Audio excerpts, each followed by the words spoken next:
Agustus 2026, ada beberapa hal yang menurut saya perlu kita waspadai.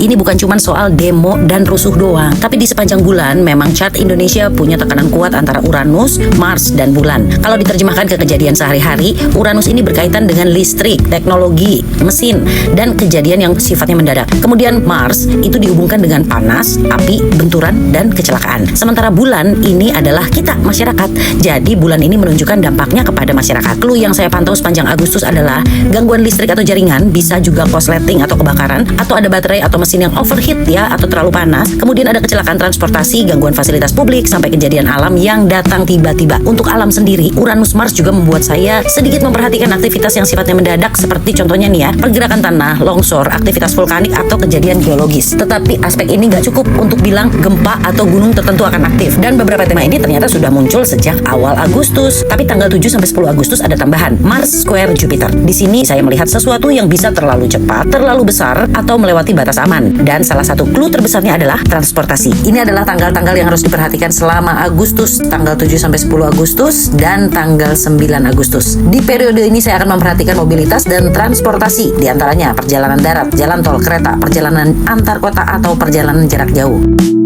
Clue resikonya adalah terlalu cepat, terburu-buru, overload, overheating, atau sesuatu yang awalnya kecil kemudian membesar. Jadi kalau bepergian jangan mengejar waktu, cek kendaraan dan kondisi perjalanan sebelum berangkat.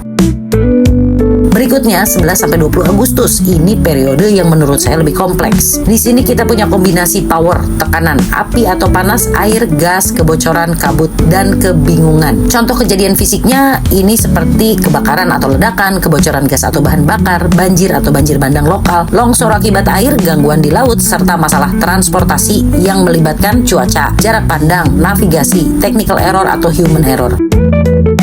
Kemudian 20 sampai 27 Agustus. Kalau di tanggal-tanggal ini, saya akan lebih memperhatikan ekonomi, harga, daya beli, kebijakan pemerintah, pelayanan publik, dan citra pemerintah. Kalau ada kebijakan pemerintah yang menyentuh kantong masyarakat, respon publik di tanggal-tanggal ini bisa jadi sensitif banget. Terakhir 28 sampai 30 Agustus. Di akhir bulan saya akan lebih memperhatikan berita, pernyataan atau kebijakan yang memancing respon masyarakat, perubahan mood politik, protes, atau meningkatnya ketegangan sosial.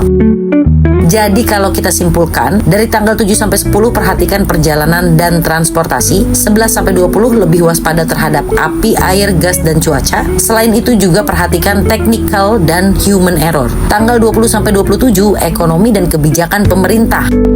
Sementara 28 sampai 30 mood masyarakat dan potensi gejolak sosial harus diperhatikan.